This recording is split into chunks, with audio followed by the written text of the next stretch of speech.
여러분 하루에 물을 얼마나 먹는 게 좋다고 알고 계시냐? 우리 몸에는 기가 막힌 시스템이 작동이 되고 있습니다. 하루에 소변을 보통 6번, 7번 보잖아요. 수시로 필요한 양을 하는 길을 체크하려고 얼마나 자상하세요. 그죠?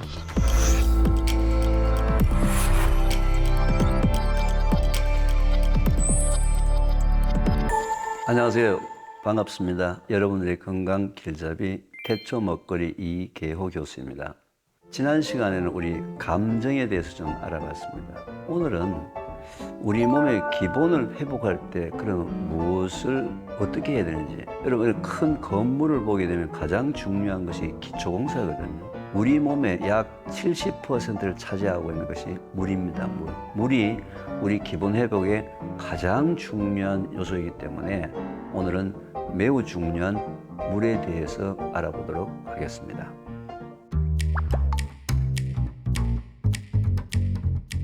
미네랄이 더 많은 물은 정수물이 67%로 미네랄이 더 많다고 생각하고요. 정수물로 끓인 보리차가 미네랄이 별로 없다고 33%가 바로 이 보리차를 선택하셨어요. 조금 잘못 오해하신 게 아닌가 싶습니다. 미네랄이 더 많은 물 또는 미네랄이 어떤 역할을 하는지 한번 강의를 통해서 한번 알아보도록 하겠습니다. 금방 태어난 어린 아이의 몸속에는 체중의 90%가 물입니다. 성인인 같은 경우에는 약 70%, 연세가 80, 80이 넘으신 분들은 몸속의 물이 50%. 사람의 몸속에서 물의 양이 계속 줄어든다는 얘기는 뭐예요? 죽어가고 있다는 얘기입니다. 그래서 노인이 왜 피부에 주름살이 많을까요? 물량이 작으니까요. 이렇게 나이가 들어서 주름살 생겼다고 어디 가서 시술하지 마시고 물을 항상 먹어서 피부를 보충하시면 되는 거죠. 그죠? 여러분, 화장품의 원리도요, 보습이에요. 어떻게 하면 피부에서 물을 바깥으로 더 안 나가게 하느냐. 금방 태어난 아이들 피부를 한번 보세요. 너무 좋죠. 물의 양이 90%이기 때문에 물이 바로 그 피부에 가장 좋은 역할을 하는 요소이기 때문에 그렇습니다. 물은 말이죠. 굉장히 싸고 흔하죠. 여러분, 다이아몬드 좋아하십니까? 좋아하신다고요? 좋아하시죠. 다이아몬드 왜 좋아하세요? 비싸잖아요. 귀하잖아요. 그런데 이 비싸고 귀한 다이아몬드는 없어도 전혀 문제없이 살 수 있어요. 그런데 이 값싸고 흔한 물은 없으면 죽습니다. 왜냐하면 우리는 호흡, 땀, 소변, 대변을 통해서 일정량의 물이 몸 바깥으로 빠져나가는데 빠져나가는 양만큼의 물을 보충해 줘야지만 우리 혈액이 찐득찐득하지 않다는 거예요. 혈액은요, 영양성분을 공급하고 노폐물들을 배출해 나가고 면역세포를 데리고 다니면서 모든 몸속에 생긴 암세포를 잡아먹는데 물을 보충해 주지 않으면 혈액이 찐득찐득하겠죠. 암 환우들의 공통분모가요, 평소에 물을 작게 먹는 습관을 갖고 있는 분들입니다. 감기부터 암까지 모든 질병의 시작은 물 부족으로 시작을 합니다. 근데 많은 분들이 있잖아요. 그 증상을 치료하기 위해서 굉장히 노력을 많이 하시는 거예요. 근데 물 한 잔 먹으면 회복이 되는데 물 한 잔이 바로 회복이 시작이면서 물 한 잔이 우리의 운명을 바꿀 수 있다. 꼭 기억하시기 바랍니다. 힘이 없고요. 머리가 계속 아파요. 그리고요. 밤에 잠을 잘 못 잡니다. 그 다음에요. 화를 자꾸 냅니다. 평소에 사람이 좀 괜찮았는데 갑자기 막 짜증내고 화를 냈다? 물 한 컵을 권해보시기 바랍니다. 물이 부족해서 짜증내고 화를 낼 수가 있거든요. 그리고 심지어는 말이죠. 가장 물이 부족하게 되면 나타나는 증상이 뭔지 아시죠?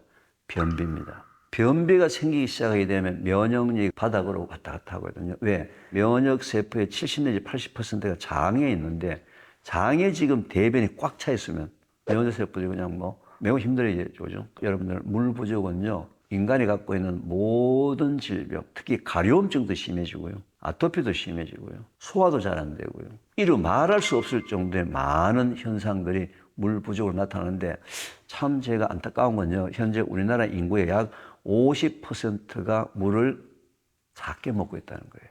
지금이라도 물을 적정하게만 먹게 되면 저는 국민 건강보험에 굉장히 도움이 되리라고 생각하거든요. 1년에 수조의 그 예산을 아낄 수 있는 것이 바로 물 하나 때문에 그렇다. 뭐 여러분 잘 아는 생수, 등산 가보면 뭐예요? 약수. 마트에서 파는 먹는 샘물이라고 하죠. 병입수, 자화수, 뭐 환원수, 알칼리수, 해양심층수. 참 물의 종류가 많습니다. 동의보감을 보면은요, 33가지의 물이 있어요. 정화수, 아침에 일찍 일어나서 받아놓은 물. 가을에 잎에 묻어있는 이슬만 모아가지고 우린 물을 추루수라고 그래요. 옥정수, 옥이 들어있어서 옥에서 나오는 무너진 물. 지정수, 황토를 막 풀어가지고 황토를 가라앉힌 물, 지정수. 이런 물들 가지고 약을 넣어서 치료해야지만 병이 납니다. 독일 같은 데 맥주가 유명하죠. 프랑스에 뭐가 유명합니까? 와인이 유명하죠. 왜요? 석회가 섞여있는 석회수 물이 워낙 많이 그 지역에 있으니까 물 대신에 그런 와인이나 또는 맥주 같은 거를. 근데 우리나라는 전 세계적으로 물이 상당히 좋은 나라입니다. 물이 이송되는 과정에 사용했던 수도관이 좀 노후화가 된다든지 이런 데서 이제 2차 오염이 일어나는 문제 때문에 그렇지 우리나라의 물은 상당히 좋은 부분이기 때문에 물의 종류보다는 적절한 양의 물을 언제 먹어서 내 몸에서 항상 물이 부족하지 않도록 먹는 것이 가장 중요하거든요. 기억하세요? 물 한 잔이 여러분의 운명을 바꿀 수가 있습니다. 우리나라에서 나는 물 중에서 지하수 있죠, 지하수. 이건 다 일반적으로 미네랄이 많은 물이에요. 왜? 지하 안반을 돌아다니면서 이렇게 미네랄이 빠져나오기 때문에 미네랄이 많은 물이에요. 또 현재 우리나라 수돗물들은 지하수가 아니고 강물 내지는 연못이나 댐에서 나온 물인데 그것도 뭐 미네랄이 어느 정도 포함이 되어 있어요. 그래서 우리나라에서는 물을 마실 때 미네랄 부분에 대해서 너무 그렇게 민감하지 않으셔도 돼요. 문제는 이제 이 정수기에 관련되는 부분들은 전 세계에서 인구 밀도당 정수기를 가장 많이 갖고 있는 나라가 어딜까요? 우리나라입니다. 우리나라만큼 정수기 많이 쓰는 나라가 없어요. 문제는 아까 얘기했지만 원수는 좋은데 운반되는 과정에서 수도관의 노후와 2차 오염이 일어나기 때문에 저는 개인적으로 정수기를 추천합니다. 그럼 또 말이죠. 뭐 어떤 정수기, 자, 정수기의 종류에 대해서 브랜드에 대해서 얘기하지 마시고요. 가장 가격이 싼 정수기를 추천합니다. 각각 회사마다 자기 나름대로 제품을 만드는데 편리성 기능 때문에 정수기 가격이 비싼 것이지 실제로 물을 정수하는 기준은 거의 10만 원도 안 돼요. 정수 부분에 대해서는 너무 고민을 크게 하지 마시고 그럼 하루에 물을 얼마나 먹는 게 좋다고 알고 계시냐. 책 161페이지를 보게 되면은 자기 몸무게 1kg당 30ml의 물을 드시는 게 좋습니다. 이렇게 이제 추천했어요. 60kg의 몸무게를 갖고 있는 사람은 1.8리터, 대략 한 2리터의 물이 적정량이다 이렇게 했죠. 문제는 뭐예요? 우리 몸속으로 물이 들어올 때 물로만 들어오는 것이 아니고 음식을 통해서도 우리 몸속으로 물이 들어와요. 채소나 과일의 90%가 물입니다. 여러분 여름철에 즐겨 먹는 과일이 뭡니까? 수박이죠. 그죠? 수박 얼음 넣어서 화채 만들어서 말이죠. 배가 부르도록 실컷 먹고 난 다음에 또 하루에 물을 2리터 먹으면 물을 너무 많이 먹은 거예요. 내가 하루 종일 먹는 물량, 음식을 통해서 들어오는 물량, 전체량을 계산할 방법이 없죠. 근데 우리 몸의 기본은 빠져나가는 양만큼만 정확하게 먹어야 되는데 또 내 몸속에서 빠져나가는 물량을 계산할 방법이 없죠. 우리 몸에는 기가 막힌 시스템이 작동이 되고 있습니다. 하나님께서 말이죠. 매우 자상하게 우리를 생각해가지고 말이죠. 이렇게 골치 아픈 부분을 아주 간단하게 만들어 주셨어요. 여러분 소변을 봤을 때 소변 색깔이 짙으면 뭐예요? 물 먹어라. 소변 색깔이 투명하면 뭐예요? 물 너무 많이 먹었다. 하루에 소변을 보통 6번, 7번 보잖아요. 수시로 필요한 양을 하나님께서 체크하려고 얼마나 자상하세요. 그죠? 만약에 대변 색깔을 가지고 하게 되면 어떻게 하루에 한 번밖에 또는 변변 사람 이틀에 한 번 하면 물을 못 먹을 수 있잖아요. 그죠? 이게 바로 하나님의 말씀에 순종하는 뭐예요? 신앙생활이에요.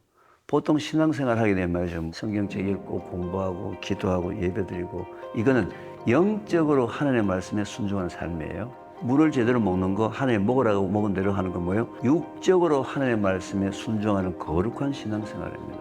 저는 여름철에는 특히 물을 끓여 먹는 것을 추천합니다. 왜냐하면요.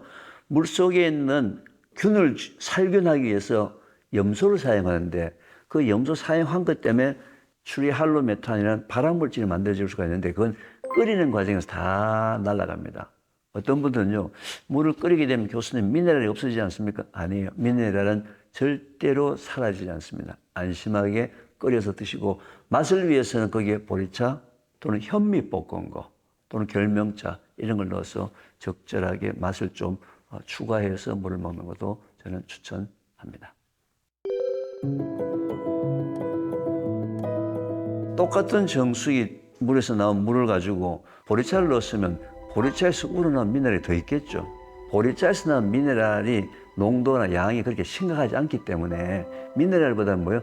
맛으로. 또 어떤 사람들은요, 물맛이 없다 해가지고 물을 못 먹는 사람도 굉장히 많아요. 근데 그런 분들은 반드시 보리차라든지 결명차라든지. 근데 제가 추천해 보니까요, 현미를 볶아서 넣은 물이 가장 고소해요. 자, 우리 몸에 70%를 차지하는 것이 물인데 지금까지 물에 대해서 너무 가볍게 생각했습니다. 우리나라 사람들의 약 50%, 특히 어린 아이들이 물을 안 먹어서 어릴 때부터 물 먹는 습관을 만약에 어린 아이 때부터 들인다면요, 그 아이의 운명은 무조건 바뀝니다. 꼭 기억하십시오. 물 한 잔이 운명을 바꿀 수 있다. 너무 값싸고 너무 흔하다고 물을 너무 우습게 생각하시면 안 됩니다. 면역력 회복에 물이 없으면 안 돼요. 가장 중요한 물분에 대해서 계속 강조를 드렸고요. 다음 시간에는 저희들이 농업인데 도대체 유기농이 뭔지, 비료 뿌리는 관행농이 무엇인지, 자연농업이 뭔지에 대해서 한번 살펴보도록 하겠습니다. 감사합니다.